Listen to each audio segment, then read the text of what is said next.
Welcome back to the channel. Before tonight's story carries you off to sleep, please take a moment to like and subscribe. Now, get comfortable and let our stories begin. The Crimson Creek Killings, the Bronx, a borough of New York City, is a sprawling tapestry of vibrant life, a place where the rhythm of the city beats with a distinctly relentless pulse.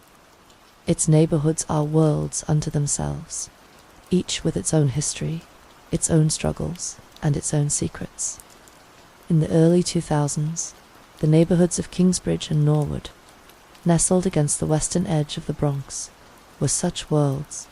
Here, the air was thick with the Spanglish of Dominican, Puerto Rican, and a mosaic of other Hispanic voices.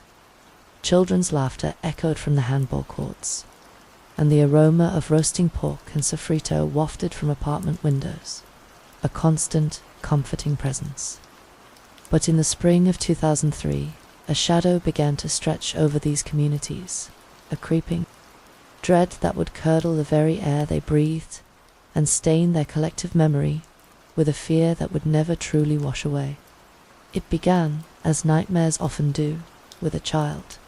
His name was Angel Rojas, a wisp of a boy at 8 years old, with a constellation of freckles across his nose and a smile that could disarm the most hardened heart. On a bright, deceptively cheerful Tuesday afternoon in April, Angel vanished. He had been playing hide-and-seek with his friends in the sprawling green expanse of Van Cortlandt Park, a place that had always been their backyard, their adventure ground.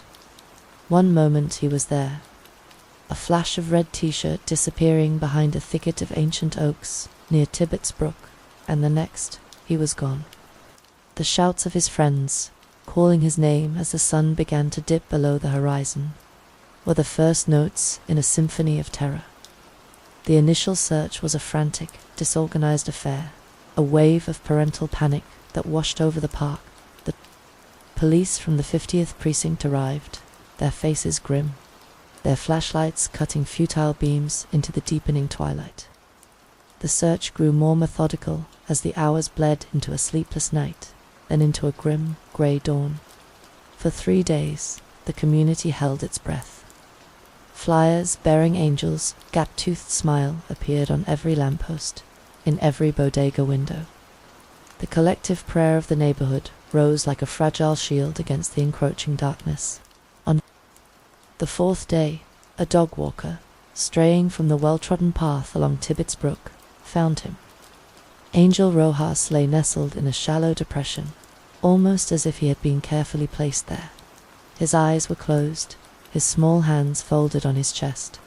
There were no obvious signs of violence, no blood to mar the pale perfection of his skin. But around his slender neck, the faint, almost invisible bruising told a story of a final, silent struggle. He had been strangled. The discovery of Angel's body was not just a tragedy. It was a desecration. Van Cortlandt Park, the green heart of their community, had been violated, and Tibbetts Brook, the gentle stream that meandered through it, was no longer just a place for skipping stones and summer daydreams. The local press, with its penchant for morbid poetry, dubbed it Crimson Creek, a name that would be seared into the city's consciousness, a name that tasted of blood and fear. The Crimson Creek Killings had begun by the fall of 2003. The fear that had taken root with Angel's murder had blossomed into a suffocating vine, choking the life out of the neighborhood. A second boy, 10-year-old Miguel Santos, was snatched from the street just a few blocks from his home, his abandoned scooter left lying on its side like a fallen soldier. His body was found 2 weeks later, in a different, more secluded section of Van Cortlandt Park, again near the brook. The cause of death was the same: strangulation. The 50th precinct was drowning. The detectives, led by a weary, chain-smoking veteran named Frank Costello, were chasing a ghost. Costello, a man whose face seemed to be carved from the very pavement of the Bronx, felt the case slipping through his fingers like fine dust. The community, once a source of strength, was now a tinderbox of fear and suspicion. Every stranger was a potential monster. Every passing van a harbinger of doom. That the disappearances continued into 2004. Each one a fresh twist of the knife in the heart of the community. The victims were all Hispanic, all boys or young men, ranging in age from 8 to 18. The killer was methodical, patient, and seemingly invisible. He left behind no witnesses, no fingerprints, no clues that led anywhere. The only thing that connected the victims, apart from their shared heritage and the cruel fate that had befallen them, were microscopic fibers, a common synthetic blend that could have come from a million different sources. The vibrant, boisterous life of the neighborhood began to wither. The laughter of children faded from the streets, replaced by an eerie silence. Parents walked their children to and from school, their hands gripping their little ones with a desperate, white-knuckled intensity. The bodegas, once hubs of gossip and camaraderie, became places of whispered fears and furtive glances. The sense of community, the very bedrock of their lives, was cracking under the strain. By the time the fourth victim was found, the FBI had been called in. A special task force was assembled, a hodgepodge of weary NYPD detectives and crisp, confident federal agents who set up shop in the beleaguered 50th Precinct. With them came the profilers, men and women who claimed to be able to peer into the twisted mind of the killer. They studied the case files, the victimology, the geography of the crimes, and delivered their assessment. The unsub, their unknown subject, was almost certainly a Hispanic male in his 20s or 30s. He was intelligent, organized, and likely lived or worked in the area. He was one of them. The profile, when it was inevitably leaked to the press, was a spark in the tinderbox. The fear that had been directed outward now turned inward. The community, already fractured by grief, began to splinter. Neighbors eyed each other with a new, corrosive suspicion. The killer wasn't a monster from some other, more dangerous part of the city. He was here, among them, a wolf hiding in plain sight. The task force, a tense marriage of local know-how and federal resources, threw everything it had at the case. They conducted a massive DNA sweep, collecting voluntary samples from hundreds of men in the neighborhood. They re-interviewed everyone, chasing down every rumor, every half-baked theory. The pressure was immense, a physical weight that settled on the shoulders of every cop on the task force. The city was screaming for an arrest. The media was in a feeding frenzy, and the ghosts of the dead boys haunted their every waking moment. Among the faces in the crowd at the community vigils and the press conferences was a young man named Marco Diaz. He was 23, a freelance photographer with intense, dark eyes and a quiet, almost unnerving stillness about him. He was always there, on the periphery, his camera a silent, impassive observer. He took pictures of the grieving families, the grim-faced cops, the makeshift shrines of teddy bears and candles that sprung up at the sites where the bodies were found. Some found his presence ghoulish, a vulture profiting from their pain. Others barely noticed him, just another face in a sea of sorrow. He was a part of the tragedy, and yet, somehow, apart from it, the winter of 2004 bled into the spring of 2005, with no end to the terror in sight. The body count had risen to 17. The victims were no longer just children. Teenagers and young men in their late teens were now among the dead. The killer, it seemed, was growing bolder, his appetite for death insatiable. The city was on a knife's edge. Then, in late April of 2005, there was a shift. A young man named Javier Castillo, 25, disappeared. He was older than the other victims, a construction worker with a wife and a young daughter. His disappearance didn't fit the established pattern. The task force was divided. Was this the work of the Crimson Creek killer, or something else entirely? A week later, His body was found in the Harlem River, miles from the familiar hunting grounds of Van Cortlandt Park. He had been asphyxiated, not strangled. The microscopic fibers found on his clothing, however, were a match to the fibers found on all the other victims. The ghost had changed his methods, his hunting ground, but he had left his calling card. The Castillo murder threw the investigation into a state of chaotic confusion. The profilers scrambled to update their assessment.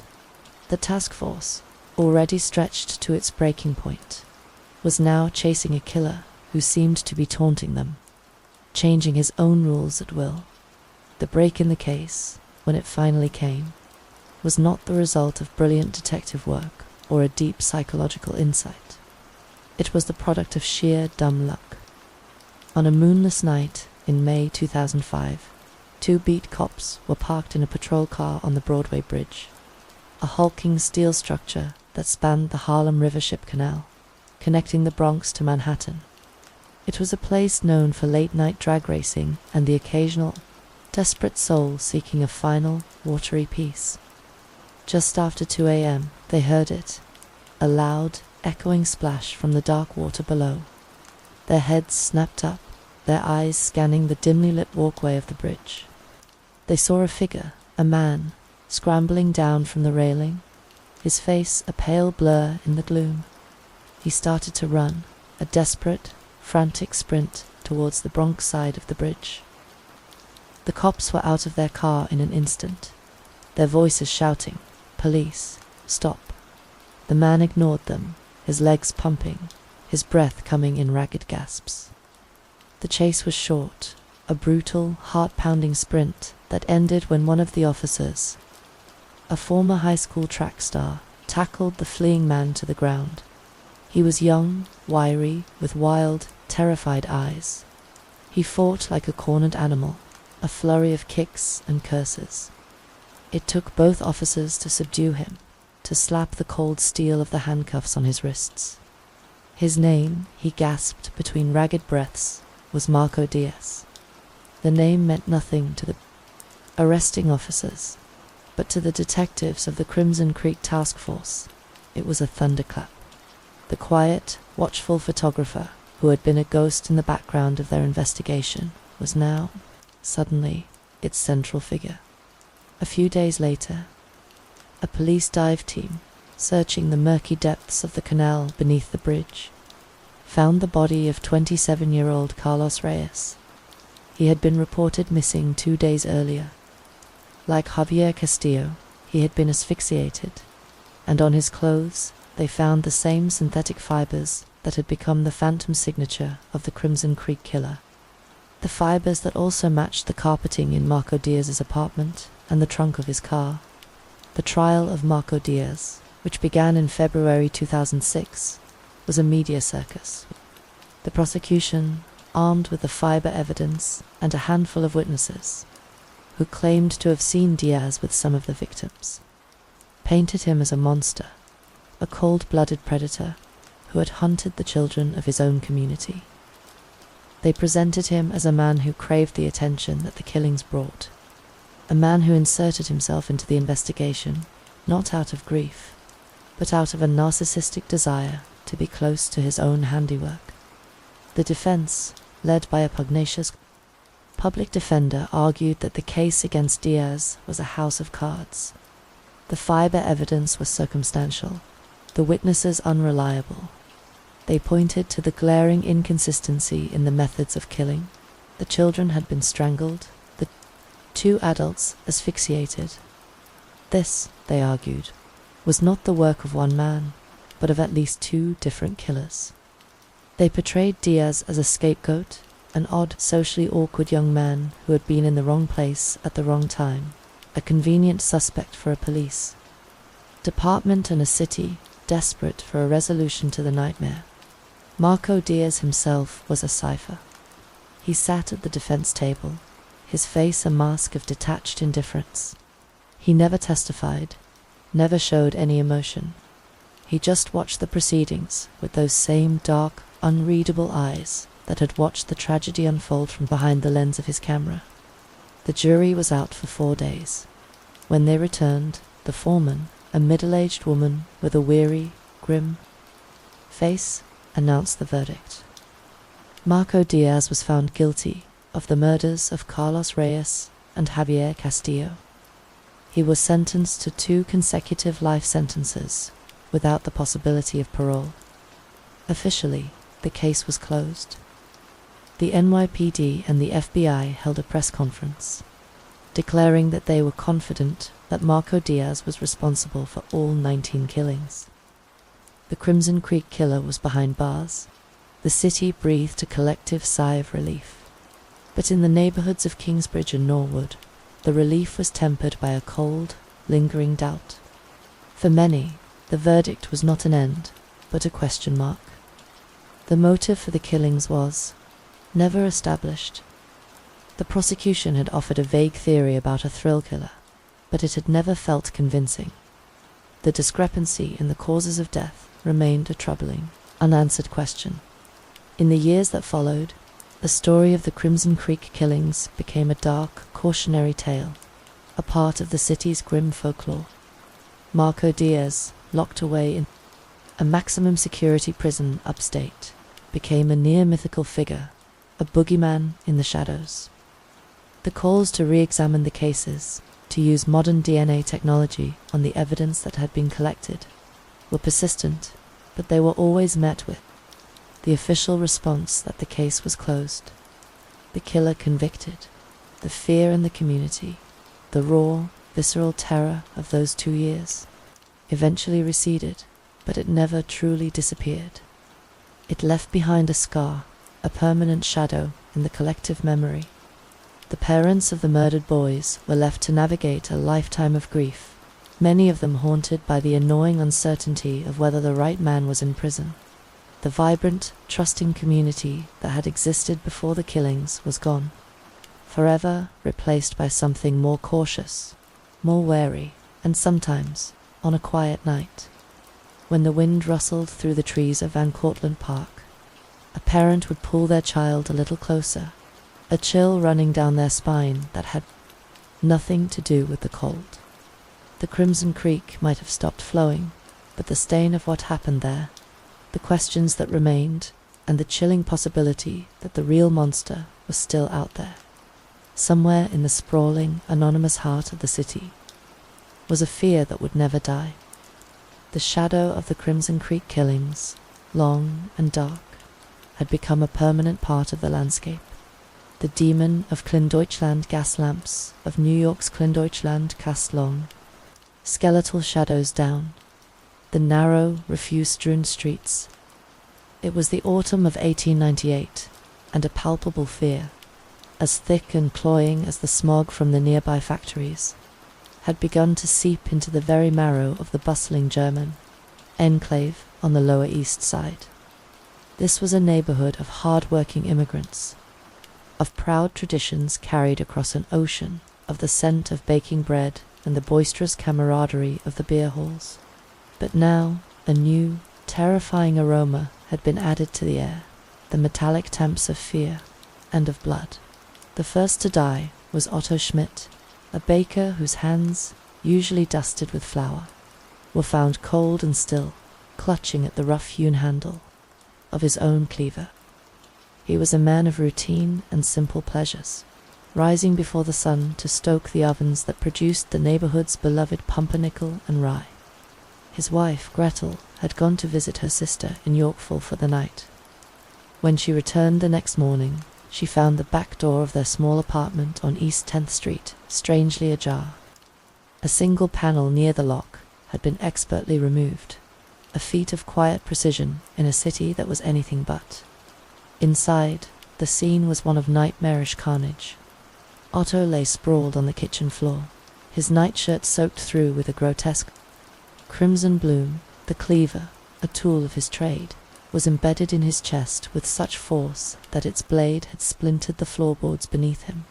There was no sign of a struggle, no valuables taken, just the silent, brutal testament to a life extinguished with terrifying efficiency. Detective Sergeant Michael O'Malley of the 15th Precinct was the first on the scene. a man whose Irish heritage had taught him a thing or two about being an outsider. He navigated the tight-knit German community with a practiced, if weary, diplomacy. The guttural sounds of German, thick with grief and suspicion, filled the cramped apartment as neighbors huddled in doorways, their faces pale with shock. O'Malley, a broad-shouldered man with a thatch of red hair peeking from beneath his bowler hat, surveyed the scene with a cold, professional eye. He noted the removed door panel, a detail that bespoke a chilling intimacy, a violation of the sanctity of home. He saw the cleaver, not a weapon brought by the intruder, but one that had belonged to the victim himself. It was a detail that would come to define the terror that was just beginning to unfold. Weeks turned into a frigid winter, and the fear that had taken root in Clondeutschland began to blossom into a suffocating dread. The killer, now whispered about in hushed tones in the smoky beer halls and over steaming bowls of potato soup, struck again and again. The victims were always the same: German immigrants or first-generation German Americans. The method, a horrifyingly consistent ritual: a removed door panel, a cleaver, usually the victim's own, used with a butcher's brutal precision. The press, with its insatiable appetite for the sensational, dubbed him the Cleaver of Clondeutschland. The headlines screamed from every newsstand, the lurid, woodcut illustrations depicting a shadowy, monstrous figure wielding the iconic weapon. The German-language newspapers, the New Yorker Startzeitung and the New Yorker Volkszeitung, ran editorials questioning the efficacy of the police, their pages filled with the worried letters of a community that felt itself under siege. O'Malley and his men were at a loss. They canvassed the neighborhood, their questions met with a wall of silence born of fear and a deep-seated mistrust of outsiders. The faces of the German immigrants, once open and proud, were now shuttered, their eyes darting nervously at the sight of a stranger.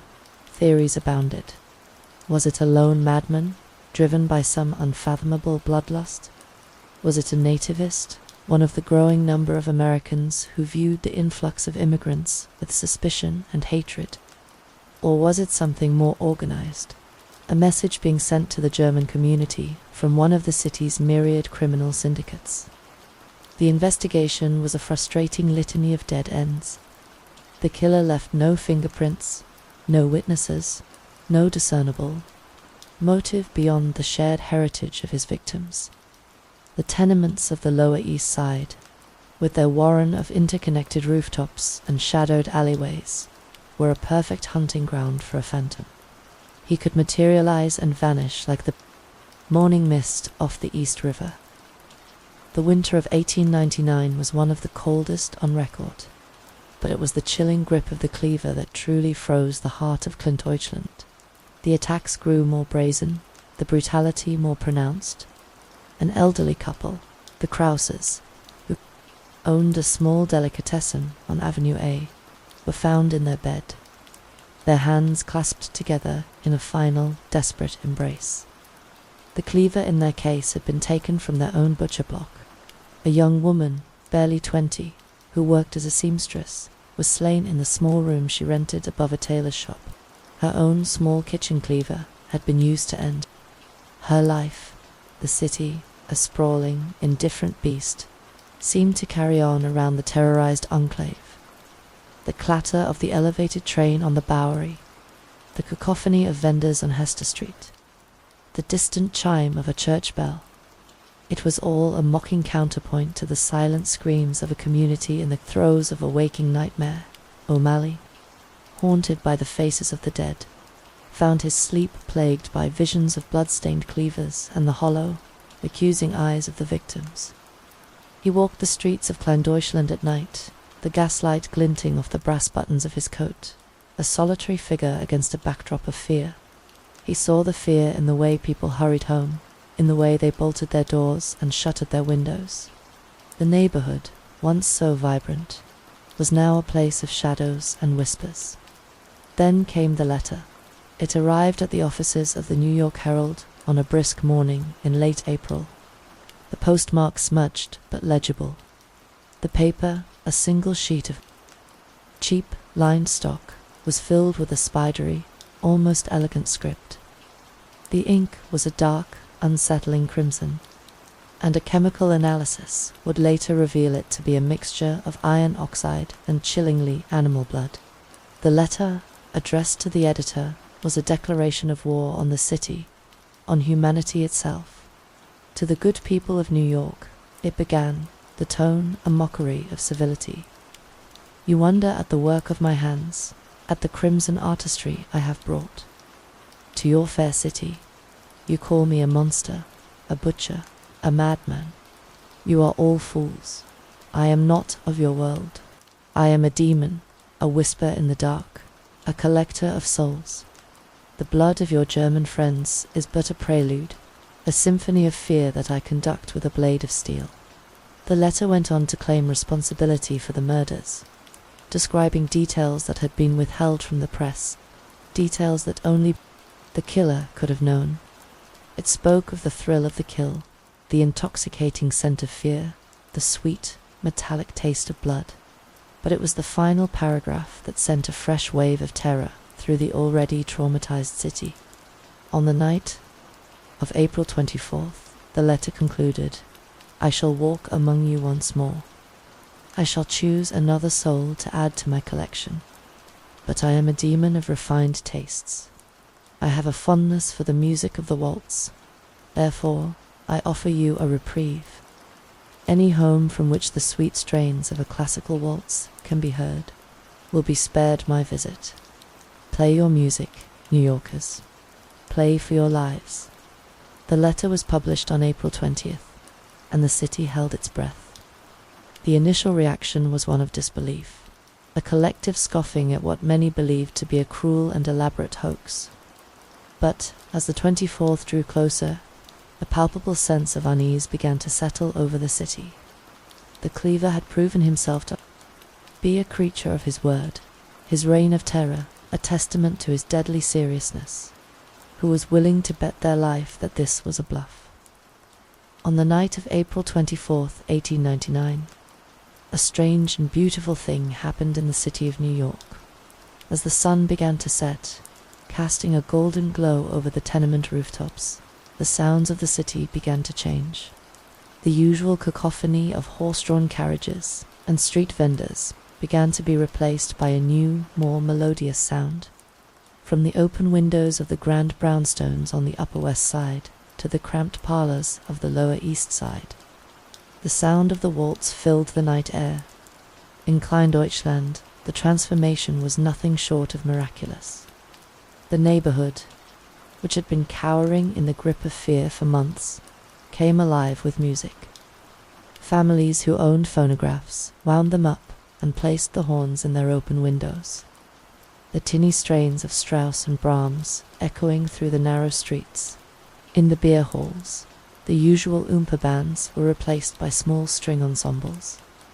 Their melancholic waltzers, a strange and beautiful counterpoint to the clinking of beer steins. Those who had no instruments sang, their voices a testament to their shared hope and their collective defiance. O'Malley walked the streets that night, a man in a daze.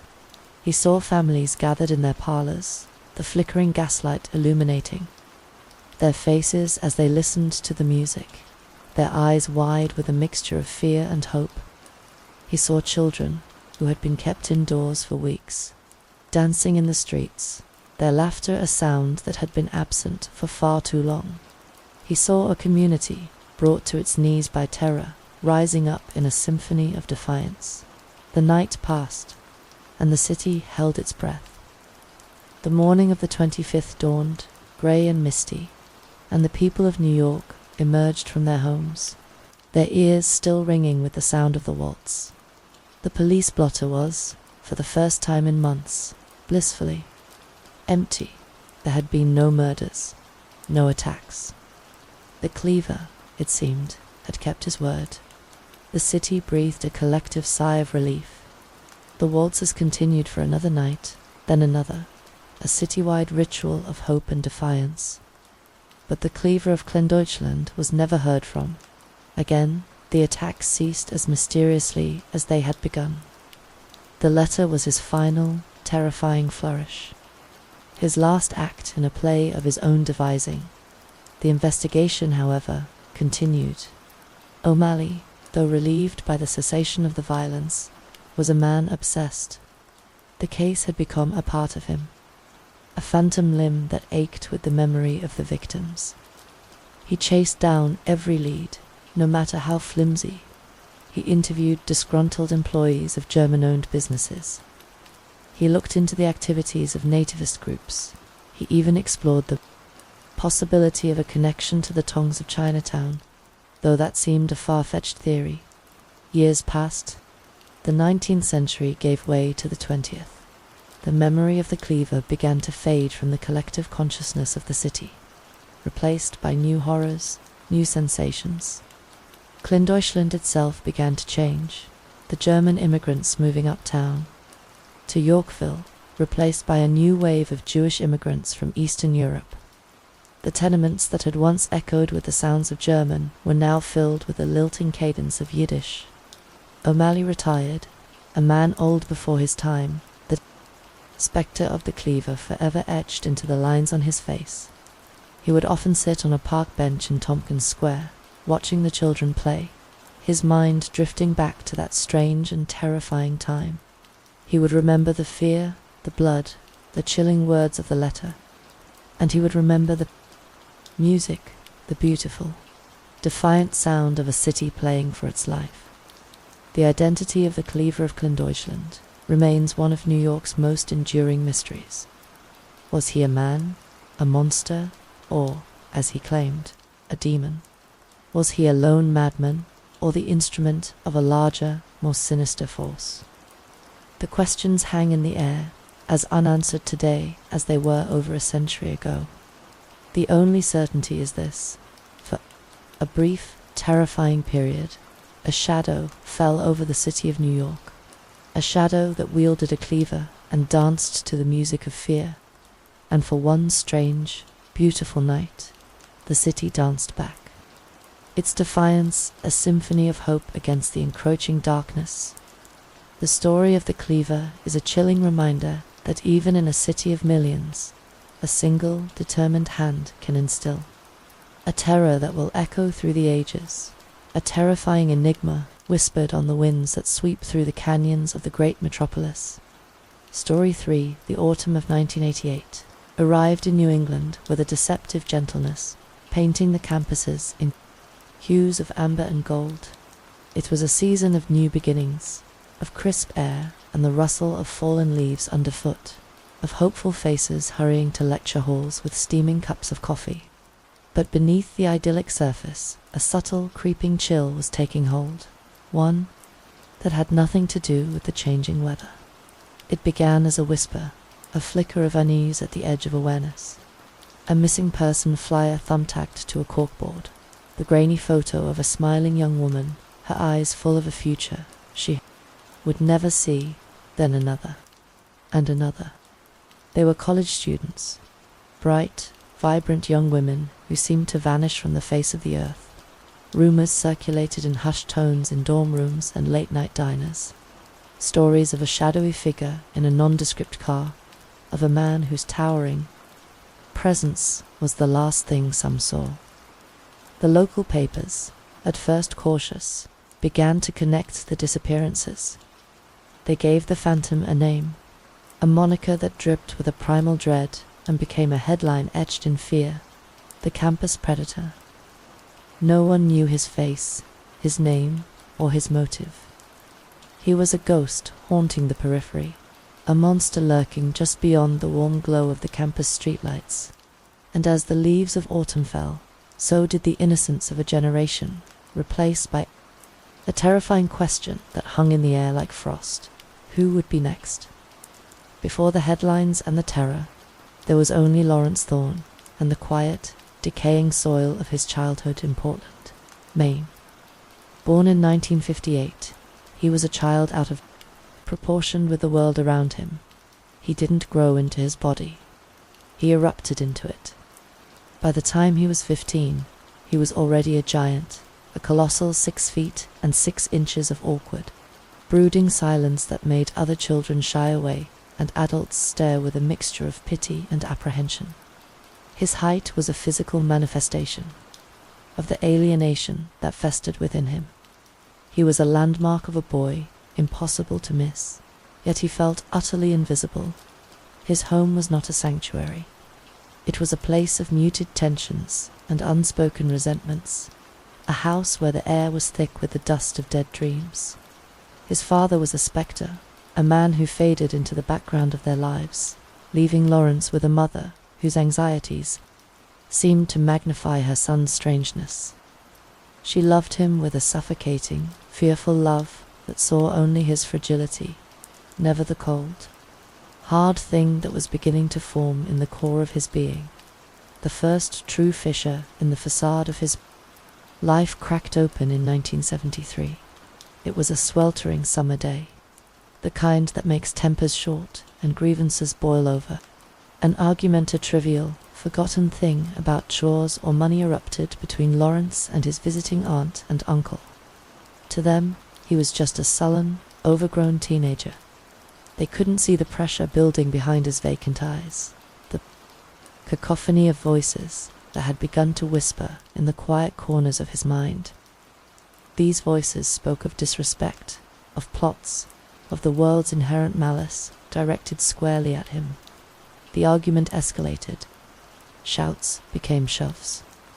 In the chaos, something within Lawrence, a wire stretched taut for years, finally snapped. He retreated from the shouting match, his movements eerily calm, and walked to his father's gun cabinet. The cool, heavy weight of the .22 caliber rifle felt like an extension of his own arm, a tool of ultimate authority. He returned to the living room, the giant boy with the placid face, and raised the weapon. The pop of the rifle was almost anticlimactic, a small, sharp sound that was swallowed by the sudden, shocked silence. And then another. His aunt and uncle lay on the floral-patterned carpet, their blood a stark, shocking crimson against the pale greens and pinks. He had not felt anger or rage, only a profound and terrifying sense of rightness, of order restored. The world, which had ignored the turmoil inside him, was now forced to look, but it still didn't understand. The courts, faced with a 15-year-old double murderer, saw a broken child, not a nascent predator. He was sent not to a prison, but to a state mental hospital, a sprawling brick institution where the lawns were manicured and the windows were barred. It was there they gave his demons a name: paranoid schizophrenia. For 6 years, Lawrence drifted through a fog of medication and therapy. He learned the language of remorse. He talked about his break with reality, using the sanitized terms. The doctors fed him. He was a model patient, intelligent and cooperative. He learned to mask the whispers, to present a placid surface that belied the chilling depths beneath. He fooled them all. In 1979, at the age of 21, Lawrence Thorne was deemed no longer a significant threat to society. The giant was released back into the world, carrying a diagnosis and a handful of prescriptions, but the cold thing inside him had not been excised. It had merely been waiting, learning. He was articulate, he was calm, and he was now a free man. The gates of the asylum closing behind him as he stepped out into the unsuspecting world, his shadow stretching long and dark before him. For nearly a decade, the monster slept. Lawrence drifted, working menial jobs that required his strength but little interaction. He lived a life of monastic quiet, the whispers in his head a constant. Lo hum, he watched the world from his immense height, a spectator at the feast of life. He saw the easy camaraderie of men his age, the gentle intimacy of couples walking hand in hand, and he felt nothing but a hollow, echoing void. The world was a party to which he would never be invited. The voices told him it was because the people there were shallow, that they were laughing at him, that they were beneath him. His gaze began to settle on the college campuses that dotted the landscape of New England. They were worlds unto themselves, vibrant ecosystems of youth and promise. And to Lawrence, they were hunting grounds. He saw the female students, their faces bright with intelligence and laughter, and a toxic cocktail of desire, resentment, and a cold, predatory curiosity began to brew within him. They were everything he was not: beautiful, connected, alive. The voices told him these women were the embodiment of the world that rejected him. They weren't people, they were symbols. And symbols could be broken. The autumn of 1988 was when the hibernation ended. He had a car now, a dull, forgettable sedan that blended into the scenery. He would cruise the fringes of the universities at night, a shark circling a coral reef. He learned their rhythms, the times the libraries closed, the paths they walked back to their dorms. He was patient. Her name was Sarah. She was a sophomore, an art history major with a wild mane of auburn hair and a laugh that could make strangers smile. On a cool October evening, she was walking home from a late study session, her mind full of Renaissance painters and the impending dread of midterm exams. She took a shortcut, a path that skirted the edge of the campus, where the manicured lawns gave way to a darker, more wooded area. Thorne's sedan pulled up beside her, the engine a soft purr in the quiet night. The passenger window rolled down. Behind the wheel sat a man whose sheer size was startling, but his voice, when he spoke, was surprisingly soft, almost gentle. "Excuse me," he said, his expression one of mild distress. "I think I'm lost. I'm trying to find the interstate, and my map is useless." Sarah hesitated. The warnings, the flyers, the campus alerts, they all flickered in her mind. But he looked so harmless, so genuinely flustered. He wasn't some leering ghoul. He was just a big, awkward man who needed help. It was a common enough occurrence. "Sure," she said, stepping closer. "You're pretty far off. You need to head back toward the main road. Could you possibly show me?" he asked, his voice laced with a pathetic sort of gratitude. "I'm terrible with directions. I'd be so grateful."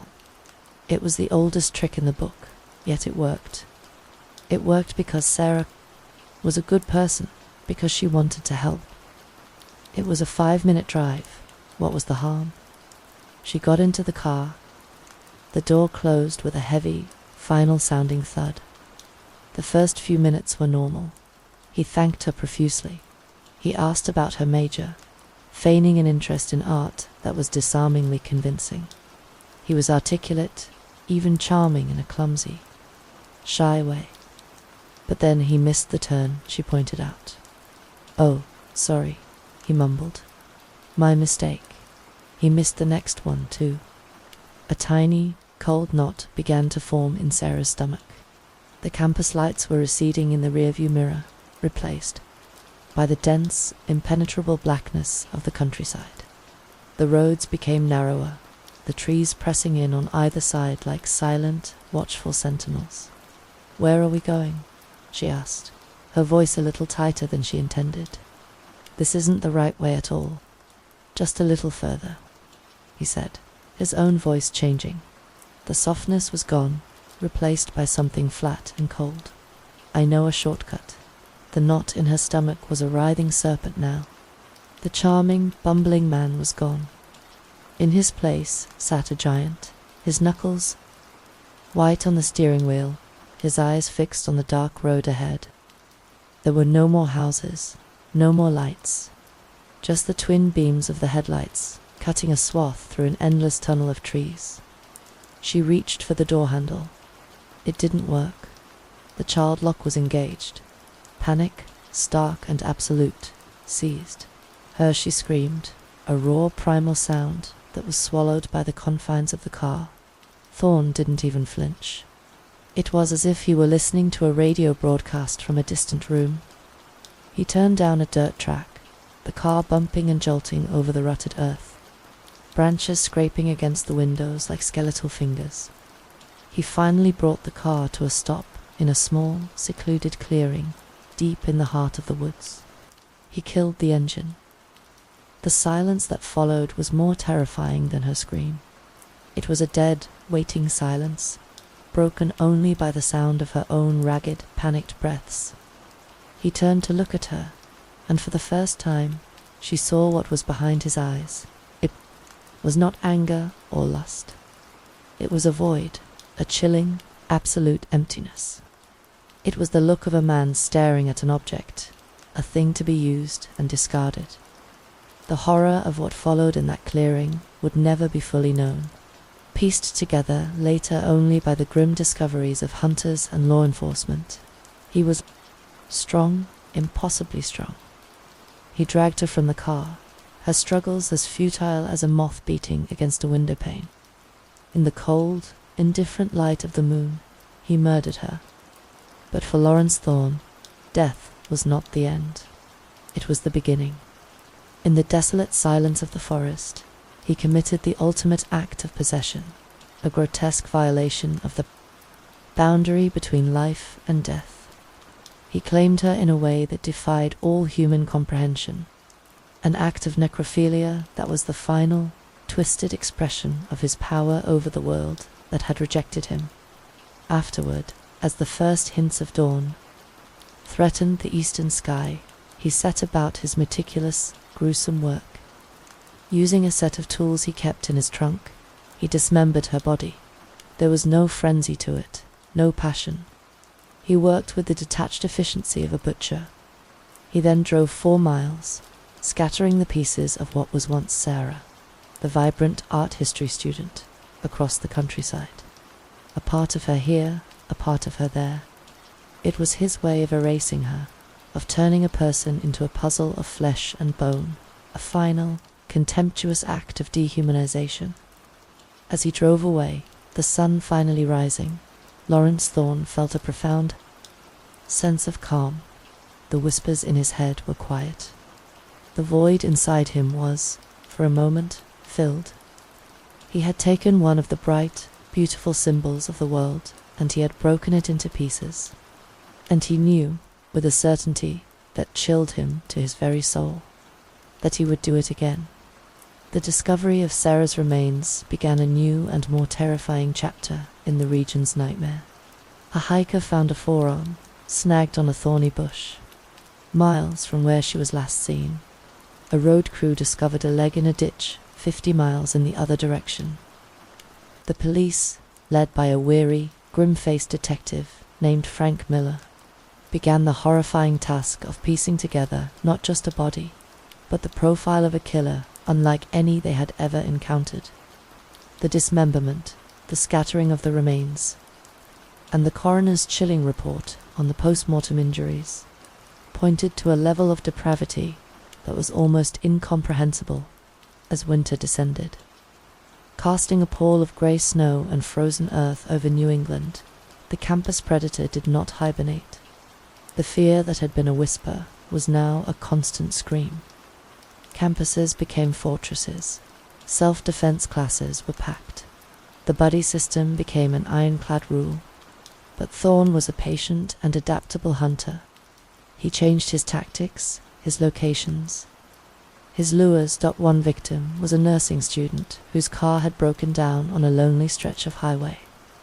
Thorne, the helpful giant, pulled over in his nondescript sedan, offering a lift to the nearest gas station. Another was a young woman he met in a laundromat, striking up a conversation over the monotonous tumble of the dryers, his intelligence and shy demeanor once again proving to be the perfect camouflage. With each disappearance, Detective Miller's office became a grim tapestry of horror.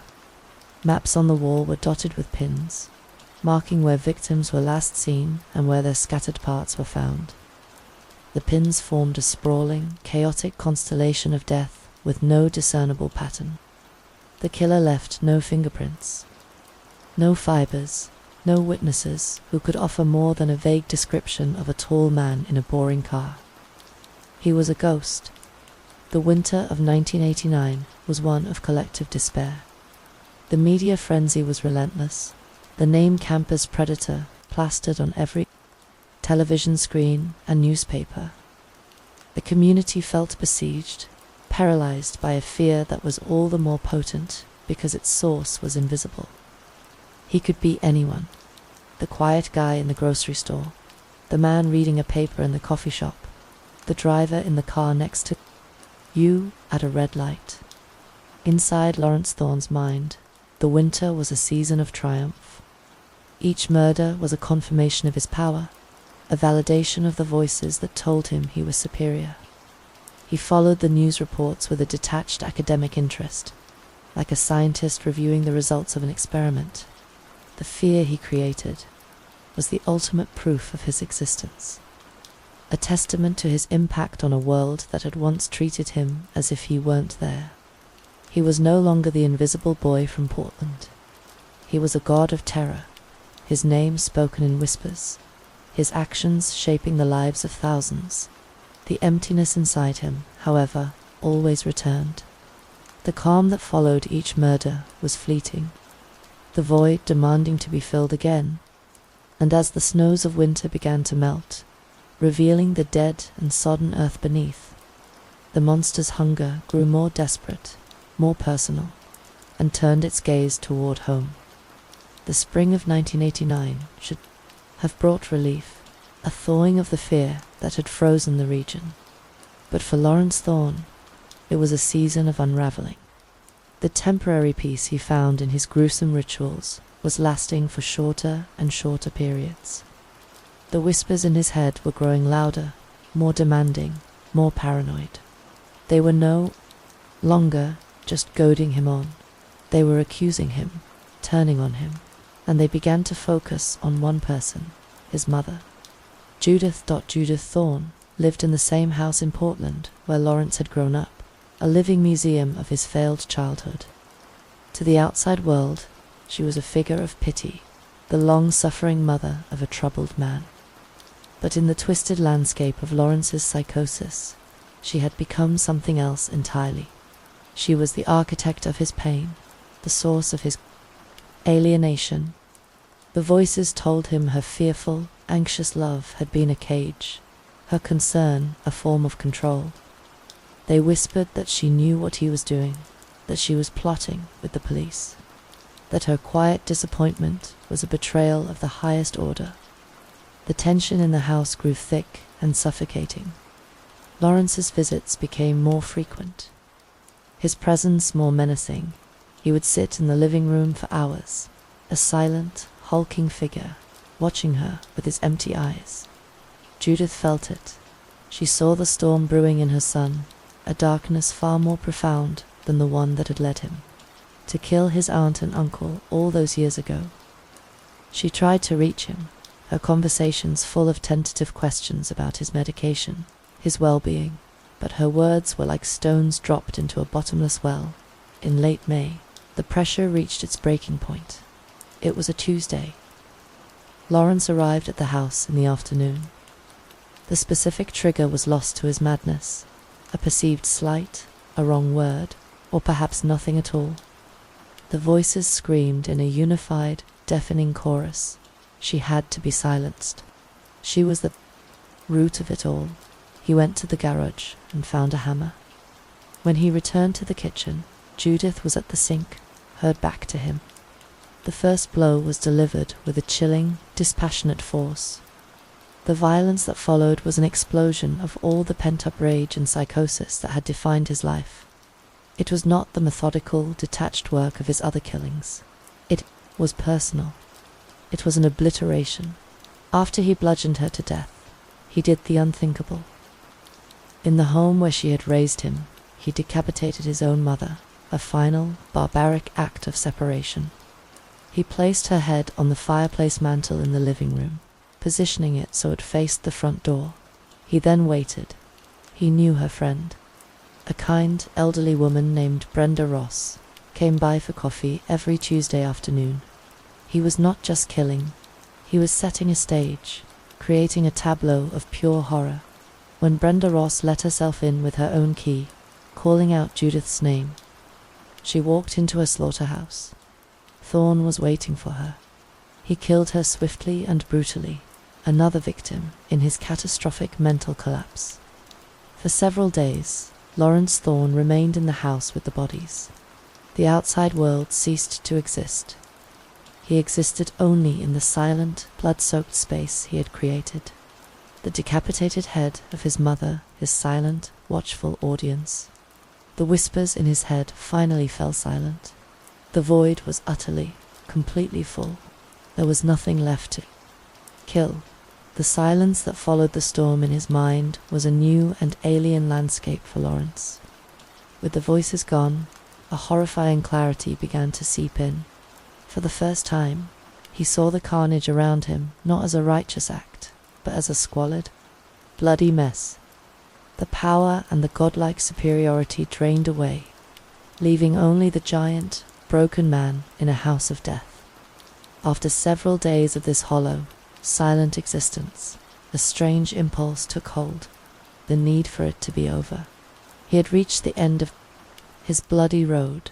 He walked out of the house, leaving the horror behind, and found a payphone. He called the police. His voice was calm, steady, and utterly devoid of emotion.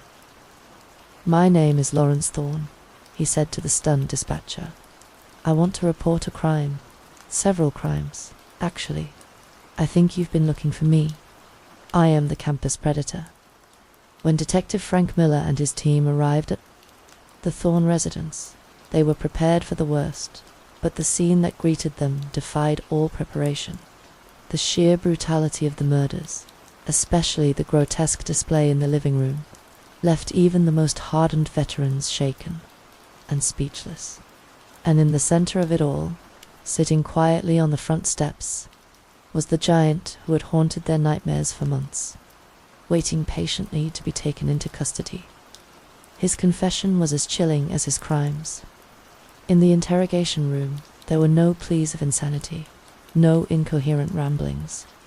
Instead, Lawrence Thorne, the campus predator, discussed his 8 murders with a terrifying articulateness and a detached, analytical calm. He recounted the details of each abduction, murder, and dismemberment as if he were a professor delivering a lecture. He spoke of his victims, not with remorse or hatred, but with a chilling objectivity, as if they were specimens in a study. He explained his motives, his thoughts, his methods, laying bare the twisted logic of his psychosis. The officers and detectives listened in stunned silence. This was the monster they had hunted, and he was not a slavering, mindless beast. He was intelligent, well-spoken, and in his own horrifying way, rational. It was this chilling, articulate self-awareness that made him not just a killer, but a phenomenon. Lawrence Thorne was found guilty on 8 counts of first-degree murder and sentenced to multiple life sentences without the possibility of parole. His conviction brought an end to the reign of terror, but the story of the campus predator was far from over. He became a figure of intense interest to the FBI's burgeoning behavioral science unit at Quantico. Here was a subject who defied easy categorization. He was a disorganized killer in the sheer chaos and brutality of his crime scenes. Yet he was meticulous and organized in his planning and disposal of the bodies. He was a diagnosed paranoid schizophrenic, yet he possessed a chilling clarity and intelligence that allowed him to analyze his own compulsions. Agents and profilers spent countless hours interviewing him. Thorne, it seemed, enjoyed the attention. He spoke to them at length, his insights into the mind of a serial killer providing the BSU with an unprecedented and terrifying roadmap into the darkest territories of the human psyche. He became one of their most significant and disturbing case studies, his words and actions helping to shape the very definition of a modern serial predator. He will spend the rest of his life in the sterile, controlled environment of a supermax prison, the giant finally contained in a box. But the legacy of the campus predator endures. It lives in the memory of the communities he terrorized, in the grief of the families he destroyed, and in the grim textbooks of criminology that study his reign. He remains a chilling testament to the fact that the most terrifying monsters are not those who are inhuman, but those who are chillingly, articulately, and irrevocably human. The whispers in his head may be gone, but the echo of his passage through the world is a scream that will never truly fade. Story for the autumn of 1981 was a somber season in Willow Creek, Ohio. The air, usually crisp with the promise of cider and bonfires, hung heavy and damp, carrying a premature chill that settled deep in the bones. The leaves, rather than bursting into a final, defiant blaze of glory, seemed to simply wither and fall, carpeting the manicured lawns of the small town in a palette of decay. It was an atmosphere thick with a creeping sense of unease, a silent prelude to the storm that was about to break over the unsuspecting community. Nestled on the edge of town, where the suburban sprawl gave way to the whispering woods, stood the Perry family home. A handsome two-story colonial, it was the embodiment of the American dream. A testament to the hard work of Nathaniel Sr., a man who had built his construction business from the ground up. He and his wife, Linda, had raised their 5 children. Within those walls, their lives a seemingly idyllic tapestry of school plays, Sunday services, and summer barbecues. But like the grandest of facades, the Perry home concealed a labyrinth of hidden corridors and shadowed rooms, where secrets festered and resentments curdled. Nathaniel Jr., at 23, was the eldest, a quiet, brooding young man who had returned to the family nest after a failed attempt at college and a string of dead-end jobs. He moved through the house like a phantom, his presence a constant, a low-level hum of disappointment that seemed to amplify the unspoken tensions. He was a stark contrast to his siblings. Jacob, the golden boy, a high school football star with a constellation of friends and a future that glittered with promise. Matthew, the bookworm, his nose perpetually buried in a novel, his mind a universe away from the mundane realities of Willow Creek. And the 2 youngest, Rebecca and Sarah, inseparable as twins, their laughter the last, vestiges of true light in a home that was slowly succumbing to darkness. The days leading up to October 28th were fraught with a palpable tension. The arguments between Nathaniel Sr. and his eldest son had become more frequent, their voices a low, rumbling thunder that would often erupt into violent, crackling lightning. The subject was always the same: Nathaniel Jr.'s perceived failures, his lack of ambition, his refusal to conform to his father's rigid expectations. Linda, a woman whose spirit had long been eroded by her husband's domineering nature, would try to mediate her pleas for peace, as ineffective as a whisper in a hurricane. The younger children, sensing the shift in the household's emotional climate, grew quiet and watchful, their games infused with a new, somber gravity. On the evening of October 27th, a storm rolled in, mirroring the turmoil within the Perry home. Rain lashed against the windows, and the wind howled a mournful dirge through the skeletal branches of the willow trees that gave the creek its name. Inside, the family ate their dinner in a strained silence, the air so thick with unspoken words that it was almost difficult to breathe. Later that night, the shouting began again, more ferocious than ever before. The younger children, huddled in their beds, pulled their blankets tighter, trying to drown out the sounds of their family tearing itself apart. Then, as suddenly as it had begun, the house fell silent. It was a silence that was not peaceful, but pregnant with a terrible, waiting stillness. In the pre-dawn hours of October 28th, a single, high-powered rifle shot shattered the deceptive calm, then another, and another, and another. The sounds were swallowed by the storm, unheard by the sleeping neighbors. Inside the house, a methodical, brutal ballet of death was unfolding. Nathaniel Jr., his face a mask of cold detachment, moved. From room to room, the high-powered rifle, a grotesque extension of his will. He started with his parents, their bed a sanctuary that became a slaughterhouse. Then he moved to his brother's rooms, the two boys who represented everything he was not, everything he was supposed to be. Finally, he entered the room of his younger sisters, their small forms barely visible beneath a mountain of stuffed animals. He didn't hesitate. Once I started, he would later tell the police, his voice devoid of emotion, I just couldn't stop. The first sign that something was terribly wrong came when Nathaniel Sr.'s business partner, unable to reach him by phone, drove out to the house. He found the front door unlocked, a detail that was, in itself, alarming for the meticulously cautious. Nathaniel Sr., the scene that greeted him, was one of unimaginable horror, a tableau of carnage that would forever be seared into his memory. The idyllic family home had been transformed into a charnel house, the air thick with the metallic temps of blood and the sweet, cloying scent of death. The Willow Creek Massacre, as it quickly became known, sent a shockwave of terror through the small town. The initial story that Nathaniel Jr. spun for the police was a wild, rambling tale of a mob hitman, a faceless phantom who had appeared in the night and slaughtered his family. But the story was flimsy, a desperate, last-ditch attempt to deflect the inevitable. Within hours, under the relentless pressure of the investigators' questions, he confessed, the words tumbling out of him in a flat, emotionless monotone. The trial, a year later, was a formality. The defense team's arguments of mental illness and disembodied voices were no match for the prosecution's damning evidence and Nathaniel Jr.'s own chilling confession. He was found guilty of 6 counts of second-degree murder and sentenced to 6 consecutive life sentences.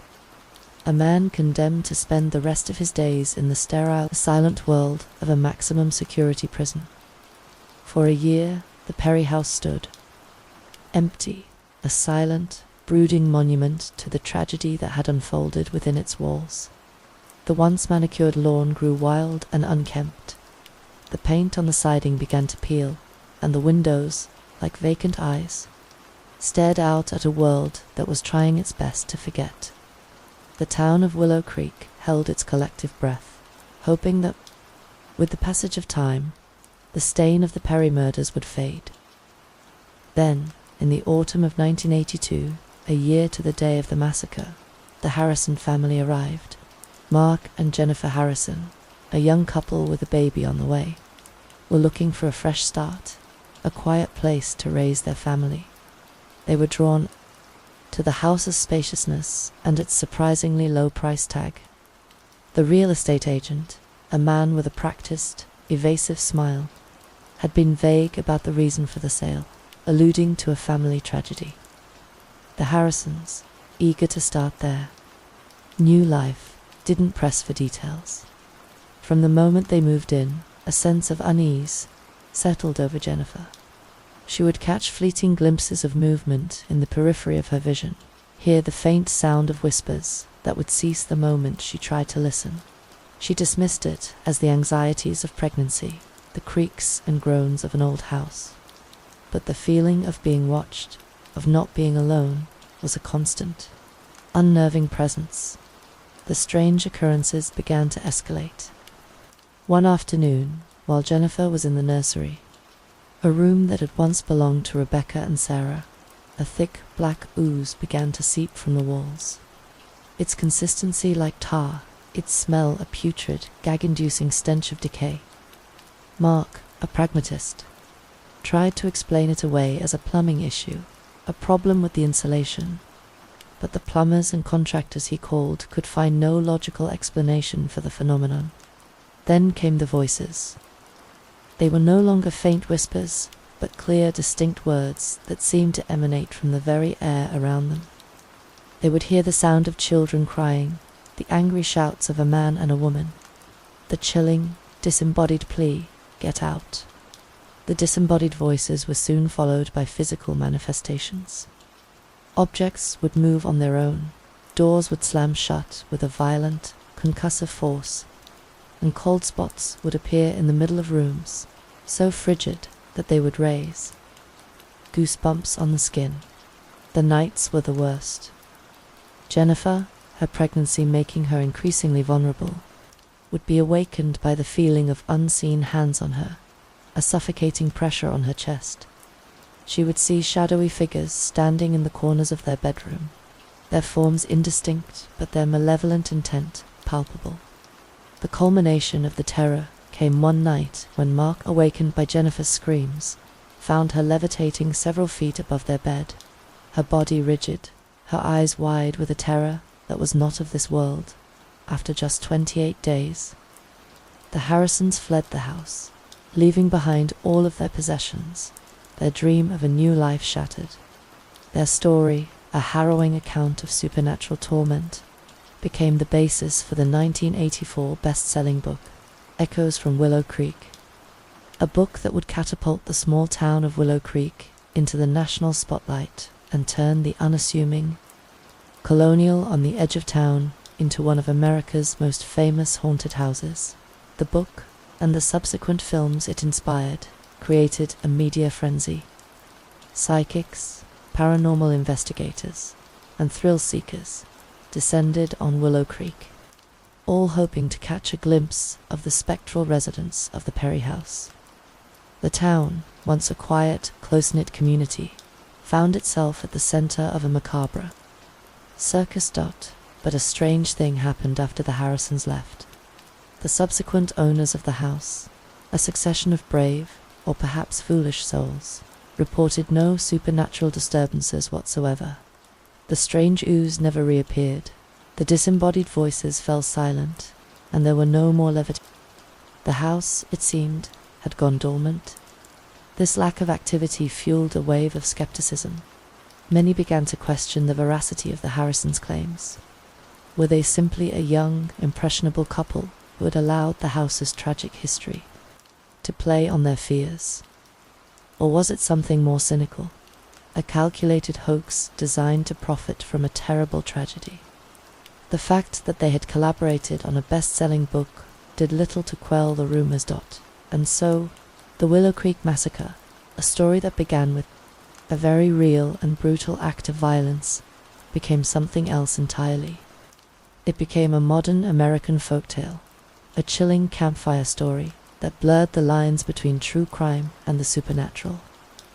The house on the edge of the woods still stands, a silent enigma that holds its secrets close. Is it a home that is truly haunted, a place where the echoes of a terrible tragedy are forever imprinted on the very fabric of the building? Or is it simply a house where a troubled young man committed an unspeakable act of violence, a house that has become a canvas onto which we project our deepest fears about the darkness that can lie hidden behind the most ordinary of facades? The truth, like the house itself, remains shrouded in shadow, a chilling reminder that some questions are never meant to be answered. Story 5. The Biting.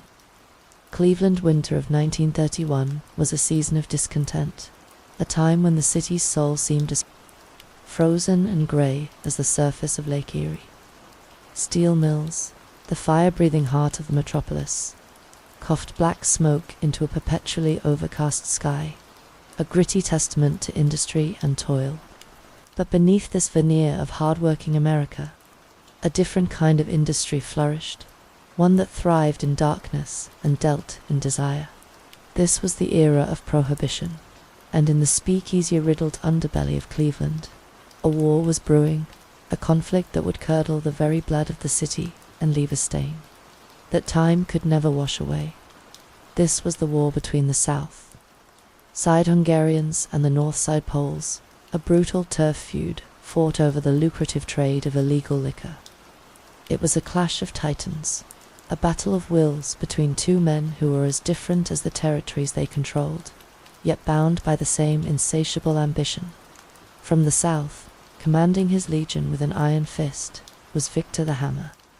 Molnar, from the north, a spectral presence manipulating events from the shadows, was Casimir, the ghost Jankowski.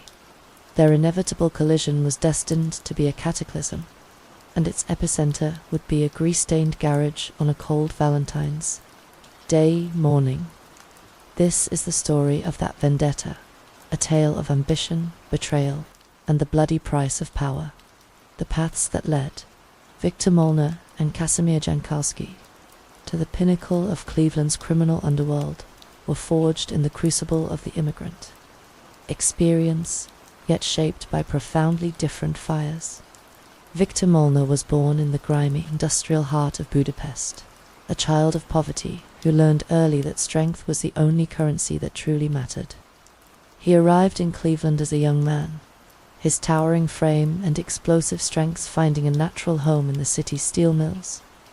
The work was grueling, the heat searing, but it tempered him, hardening his body and his resolve. Yet Molnar possessed a restless, predatory intelligence that could not be confined to the factory floor. He saw the hypocrisy of prohibition, a law passed by the wealthy, but broken by all. He saw opportunity in the city's unquenchable thirst. He began, small, running a modest bootlegging operation out of his South Side neighborhood, a tightly knit Hungarian community. His methods were direct and brutally effective. A tavern owner, reluctant to buy his liquor, would find his establishment reduced to splinters by Molnar and his crew. A rival encroaching on his territory would receive a personal visit from the Hammer, a moniker earned after he famously settled a dispute with a competitor using a ball-peen hammer, leaving the man crippled for life. Violence was his language, and he spoke it fluently.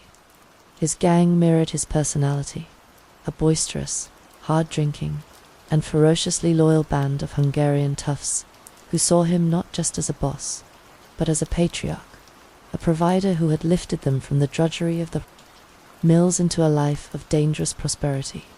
By 1931, Molnar's South Side empire was a machine of brute force, controlling the lucrative whiskey trade from Canada, his armored trucks a common and feared sight on the city's southern arteries. Casimir Jankowski, on the other hand, was a product of Warsaw's old world, a city of culture and conspiracy. His family had been minor nobility, their fortunes lost in the ever-shifting tides of European politics. They immigrated to Cleveland's sprawling Polish enclave on the north side, a world away from the south side's industrial grit from a young age. Casimir was instilled with a sense of quiet superiority and a deep-seated belief in the power of intellect over muscle. He was studious and observant, his mind a labyrinth of plots and strategies. While Molnar was breaking bones, Jankowski was building networks. He saw the prohibition landscape not as a battlefield, but as a challenge.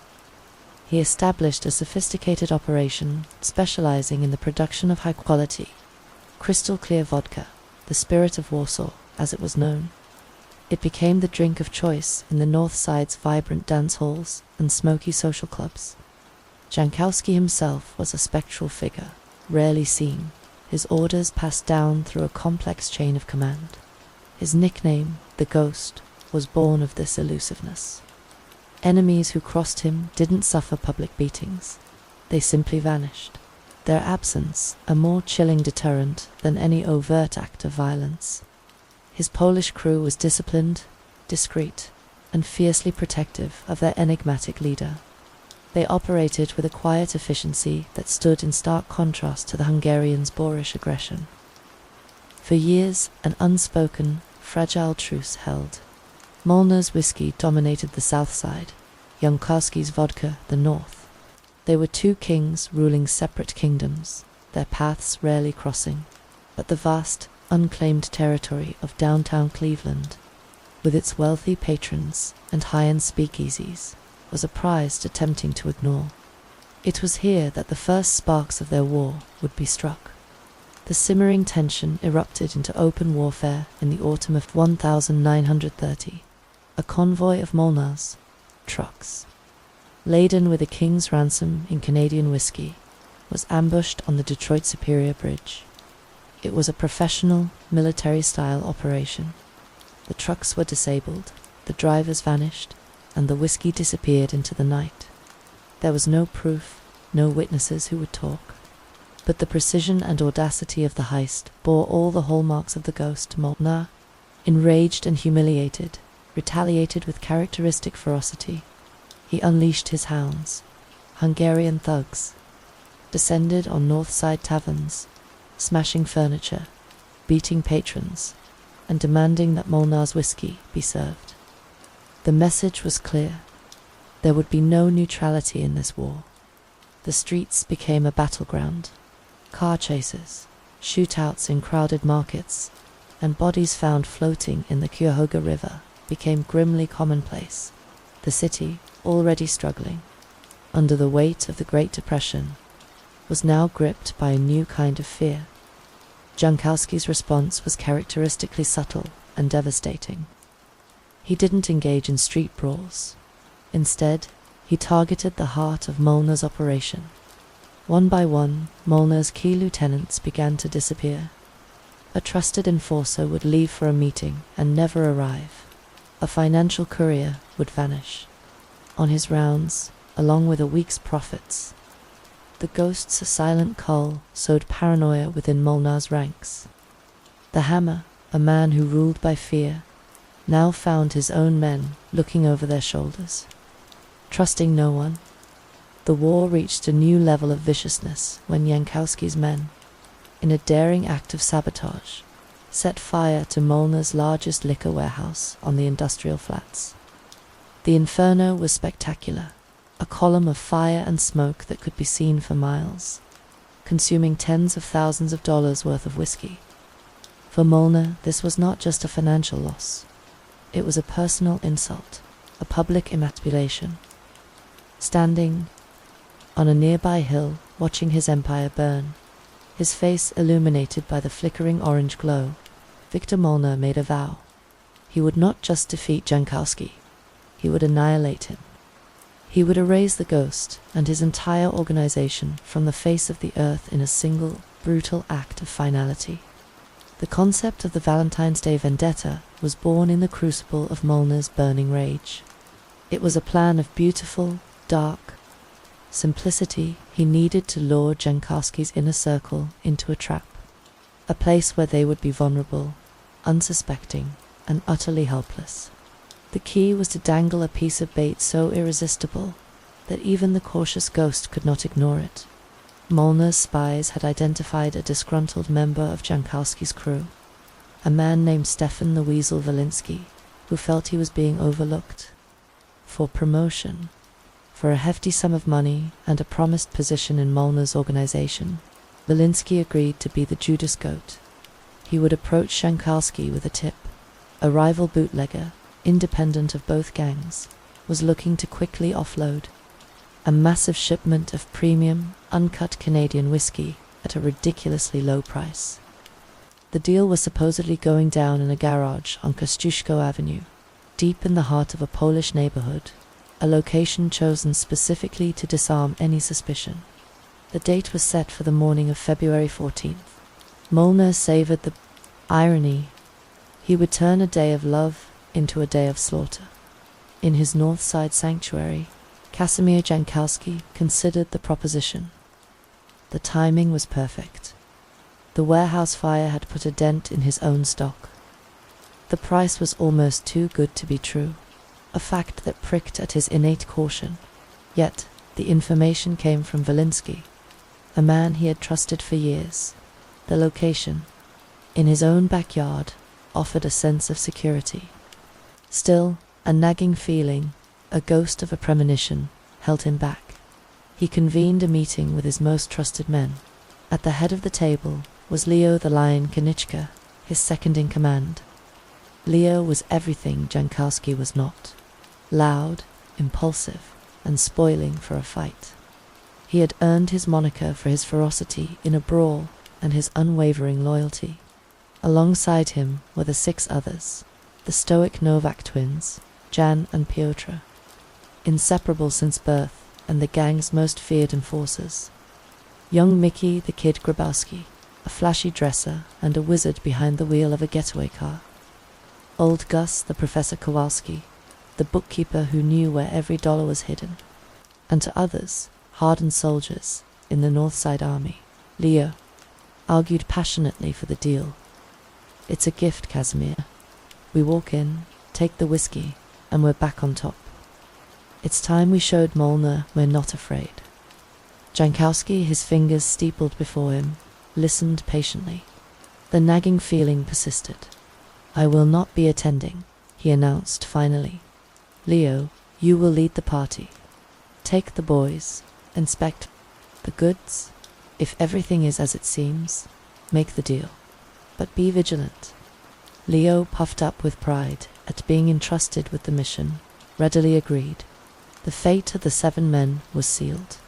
February 14th, 1931. A pallid, grey dawn broke over Cleveland. A thin layer of frost coated the city, making the grimy streets glisten under the weak morning light.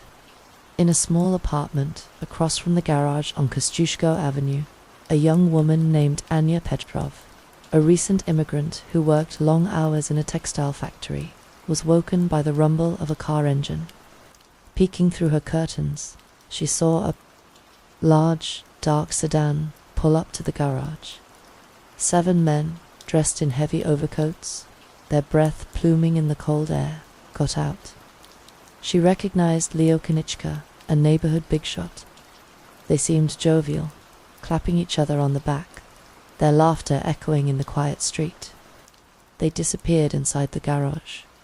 Inside, the 7 men found a single figure waiting for them. A low-level Hungarian hoodlum whose face was vaguely familiar. The garage was cold and damp, smelling of oil and stale cigars. The promised shipment of whiskey was nowhere in sight. He's running a little late, the Hungarian said nervously, wringing his hands. The truck's just around the corner. Leo.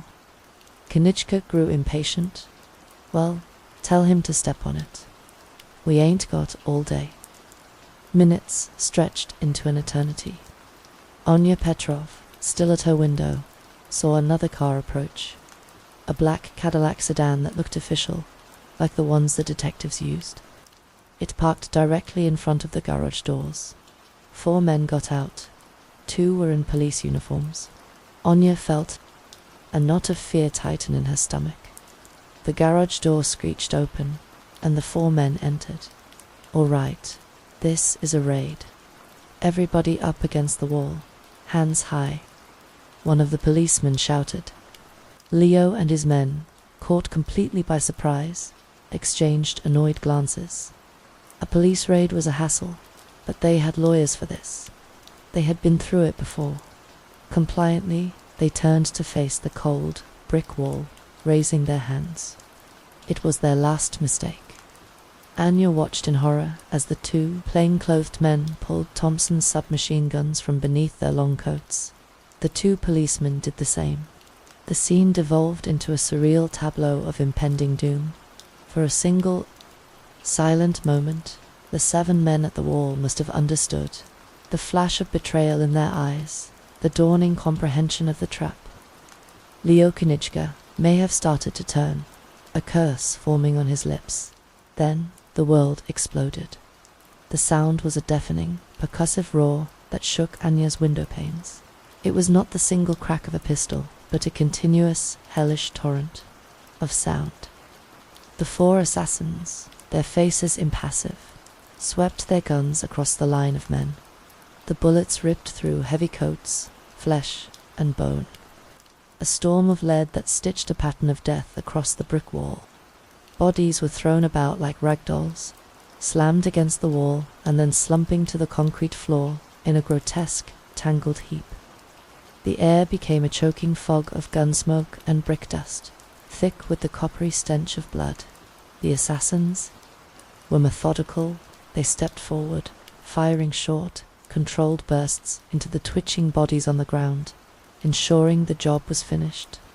The deafening roar was replaced by an eerie silence, broken only by the tinkling of spent shell casings on the concrete. Then, as calmly as they had arrived, the 2 uniformed men gestured to their plain-clothed companions, who lowered their weapons and walked out of the garage ahead of them. The 2 policemen followed, giving the impression to any casual observer that 2 officers were escorting 2 arrested suspects. They got into their Cadillac and drove away. leaving behind a scene of unimaginable carnage. Anya Petrov stood frozen at her window, her mind unable to process the horror she had just witnessed. It was her terrified, anonymous call to the police that brought the law to Kostyushko Avenue. The scene that greeted the first responding officers was a vision of hell. The 7 bodies lay in pools of blood that were already beginning to congeal in the cold air. The walls were pockmarked with bullet holes, a testament to the sheer ferocity of the attack. Safety Director Elliot Ness, a man already weary from his fight against the city's corruption, arrived personally. The sight of the massacre and the calculated use of police uniforms hardened his resolve. This was not just a gangland slaying, it was an assault on the very fabric of the city. The news hit the city like a physical blow. Extra editions of the Cleveland Plain Dealer and the Cleveland Press were on the streets by noon, the banner headlines: "Screaming Valentine's Massacre" and 7 slain in gang hit. The gruesome photos, though censored, conveyed the horror of the crime, and public outrage reached a fever pitch.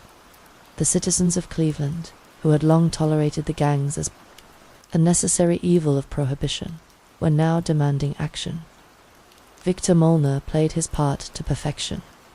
He issued a statement to the press, condemning the dastardly and cowardly act and offering his sincere condolences to the families of the deceased. Privately, in the back room of his favorite Hungarian restaurant, he and his inner circle celebrated their stunning victory, toasting with the finest Canadian whiskey. The hammer had swung, and he had crushed his enemies. He felt invincible.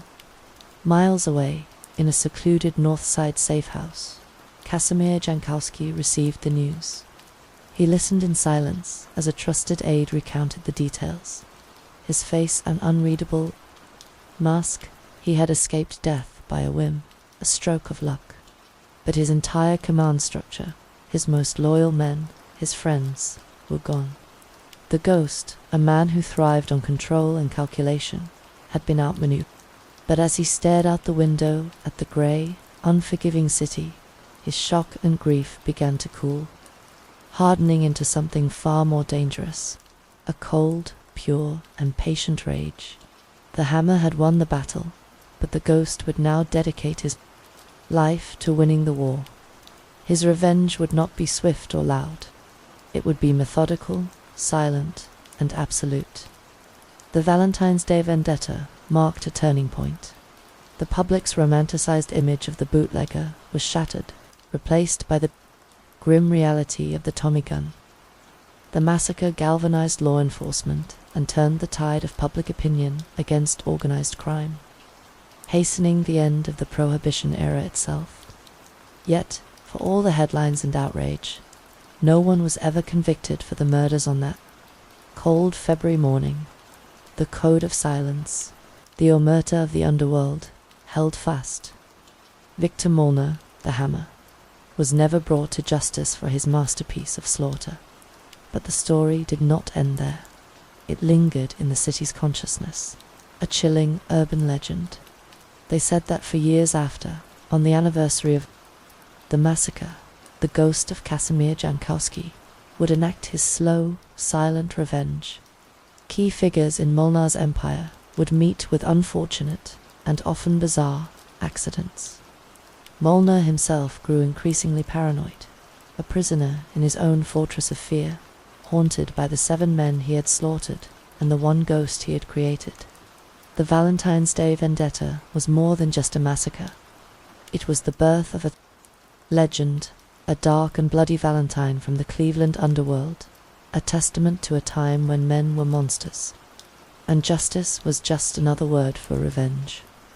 Story 6, the mile-high city of Denver, Colorado, in the mid-1970s, was a city of contrasts. It was a place of sun-drenched optimism, of progressive ideals and a burgeoning youth culture drawn to the majestic promise of the Rocky Mountains. But beneath the vibrant tapestry of bell-bottoms, burgeoning tech industries, and the laid-back ethos of the era, a shadow was lengthening, a darkness that preyed upon the city's sunny disposition. This shadow had a name, one whispered in fear, and emblazoned in lurid headlines, the shoe collector slayer. He was not a phantom or a monster in the traditional sense. He was a husband, a father, a neighbor. He was Gregory Alan Croft, a man whose seemingly mundane existence masked a chillingly profound depravity. His story is not merely a tale of murder, but a terrifying exploration of a private obsession that festered in the quiet suburbs, metastasizing from a seemingly harmless fetish into a spree of unimaginable violence. It serves as a chilling testament to the monsters that walk among us, their true faces hidden behind a mask of absolute normality, and how the most innocuous of objects, simple woman's shoe can, become the central icon in a ritual of death. Gregory Alan Croft, born in 1945 in a nondescript suburb of Denver, was a product of post-war American optimism. His childhood, on the surface, was unremarkable.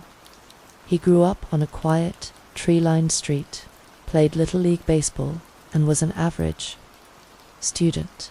Yet, from an early age, a quiet and disturbing dissonance hummed beneath the placid surface of his life. A secret fixation began to take root in the fertile soil of his young mind. An obsession with women's shoes. It started innocently enough, as a peculiar fascination. While other boys were drawn to toy soldiers and baseball cards, young Gregory was captivated by the footwear in his mother's closet. He would sneak in when she was out, the scent of leather and perfume intoxicating him. He would touch them, arrange them, and sometimes try them on. The feel of the cool leather against his skin sending a thrill through his small body. This was his secret world, a silent, solitary ritual that separated him from his peers. As he entered adolescence, the secret world began to demand more. The thrill of the forbidden escalated. Simple fascination curdled into a compulsive need. He began stealing. At first, it was from unlocked cars or the back porches of neighbors' houses, a single pump left to air out, a pair of sandals forgotten by a poolside. Each stolen shoe was a trophy, a tangible piece of a puzzle only he could understand. He kept them hidden in a crawl space beneath his bedroom, a secret museum of his burgeoning fetish. The thefts, however, were no longer enough. The thrill was transient, the connection to the object remote. He began to crave the moment of acquisition, the link to the woman who wore the shoe. His crimes escalated from stealthy theft to direct, violent confrontation. As a teenager, he lurked in parking lots and on dimly lit streets, a phantom who would strike with terrifying speed. His target was always the same, a woman, alone, and the shoes on her feet.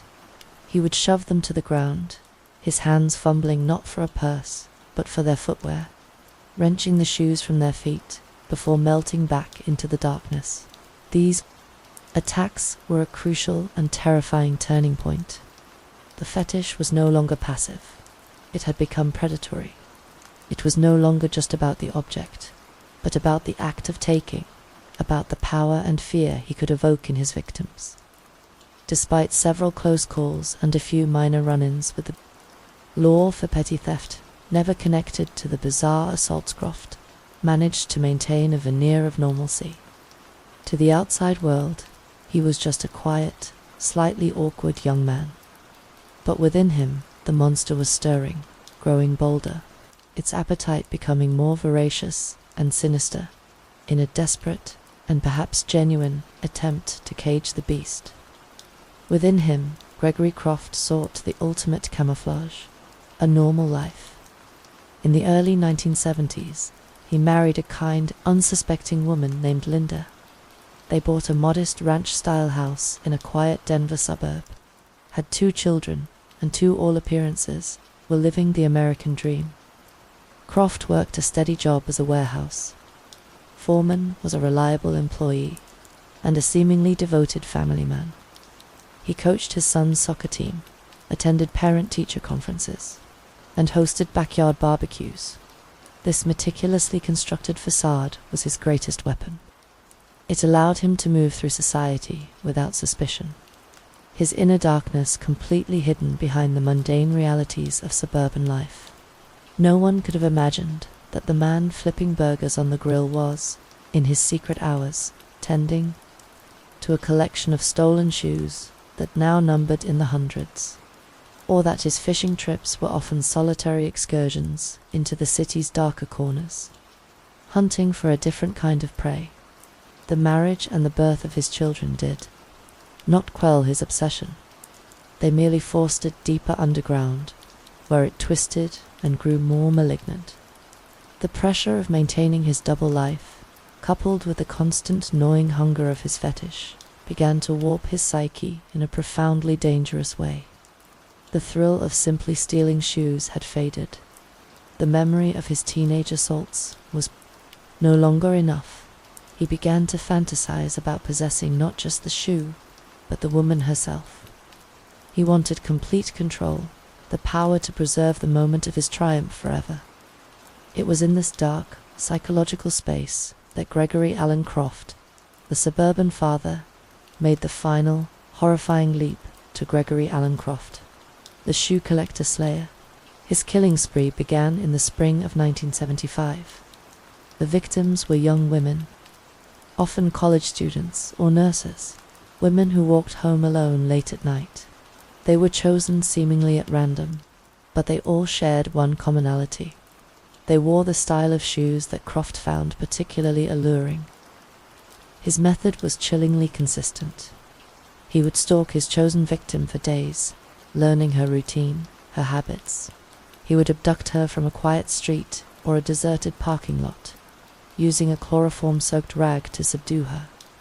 A terror for his victims began in a soundproofed secret room he had built in the basement of his family home, a hidden chamber of horrors unknown to his wife and children. Here, in his sanctuary, Croft's depraved fantasies were unleashed. The women would awaken to find themselves bound and helpless, prisoners in a room lined with shelves, each shelf meticulously organized with hundreds of pairs of women's shoes. They were his audience, his unwilling participants in a grotesque, theatrical ritual. He would photograph them, forcing them to wear different shoes from his collection: strappy sandals, elegant pumps, knee-high boots. He was not just a killer. He was a collector, a curator of his own private horror museum. The torture would often last for days. He was not interested in sexual assault in the conventional sense. His gratification was derived from the complete subjugation of his victims and the central role the footwear played in his rituals. The ultimate act of his obsession was the most horrifying. After he had murdered them, he would take his trophies. He always kept their shoes, and in some cases, in an act of supreme depravity, he would amputate their feet, preserving them as the ultimate prize. These gruesome artifacts, along with the horrifying portfolio of photographs, became the centerpiece of his collection. He would dispose of the bodies in remote, wooded areas outside of Denver, confident that his crimes would never be traced back to him. For 3 years, a palpable fear gripped the women of Denver. The disappearances were at first treated as isolated incidents by a police force struggling to connect the dots. But as more women vanished, a pattern began to emerge. The local media, sensing a story, dubbed the unknown predator the shoe collector slayer after a victim's body was discovered, notably missing her shoes. The moniker stuck, adding a layer of bizarre, sensational horror to the city's growing panic. Leading the investigation was Detective Frank Miller, a seasoned old-school cop with a weary cynicism and a sharp mind. He was partnered with a younger, more idealistic detective, Robert Jackson. Together, they headed a task force dedicated to catching the slayer. The case was a maddening puzzle of dead ends and scant evidence. Croft was a ghost, leaving behind no fingerprints, no witnesses, and no apparent motive beyond the strange, recurring detail of the missing shoes. Miller and Jackson interviewed dozens of people, chased down hundreds of leads, and spent countless hours poring over case files. They began to build a psychological profile of the killer, a man likely in his 30s, intelligent, methodical, and living a seemingly normal life that allowed him to blend in. They theorized that the shoe fetish was not just a quirk, but the very core of his pathology. They began a painstaking, methodical cross-referencing of all known sex offenders and individuals. With a history of fetishistic crimes in the Denver area, it was a slow, laborious process, a search for a needle in a haystack of a city. The breakthrough came from an unexpected source. A woman who had been a victim of a shoe-snatching assault years earlier, as a teenager, read about the shoe collector, Slayer, and the police's psychological profile. The memory of her own assault, long suppressed, came flooding back. She remembered a detail she had forgotten to report at the time: the make and model of the car her attacker had driven. It was an older, distinctive model of a Ford Falcon. This small, seemingly insignificant piece of information was the key that unlocked the case. Miller and Jackson ran a search of all registered owners of that model of car in the Denver area, cross-referencing it with their list of individuals with any history of related offenses. One name popped up: Gregory Allen Croft, a man with a minor juvenile record for petty theft, a man who lived a quiet, unassuming life in the suburbs. He was a long shot, but he was a lead. The detectives began a discreet surveillance of Croft. For weeks, they observed him. They saw a devoted family man, a regular guy. There was nothing to suggest he was the monster they were hunting. Miller began to think it was another dead end. But then, one evening, they saw Croft leaving his house. Late at night, dressed in dark clothing, and getting into his car. They followed him. They watched as he stalked a young woman walking home from a late shift at a nearby hospital. They saw him park his car and begin to approach her, his movements predatory and purposeful. They had seen enough. They intervened, arresting Croft before he could claim another victim. Croft, caught off guard, was surprisingly docile. He denied everything, maintaining his innocence with a calm, almost unnerving conviction. But the detectives now had enough to get a search warrant for his home. What they found in the basement of that quiet suburban house would haunt even the most hardened officers for the rest of their careers. Behind a false wall in the laundry room, they discovered his secret chamber. The sight was a descent into madness. The shelves, filled with hundreds of pairs of women's shoes, stood like a macabre altar. And then they found the box. Inside was a collection of Polaroid photographs, a graphic and horrifying chronicle of his crimes. They depicted his bound and terrified victims, forced to pose in different shoes. The final photos in each victim's series were of their deceased bodies. And in a separate, refrigerated container, they found the most gruesome trophies of all: the amputated feet of his last two victims. The evidence was absolute and overwhelming. Linda Croft, his wife, collapsed in hysterics, her world and the lives of her children irrevocably shattered by the revelation of the monster she had been living with. The trial of Gregory Allen Croft was a media sensation.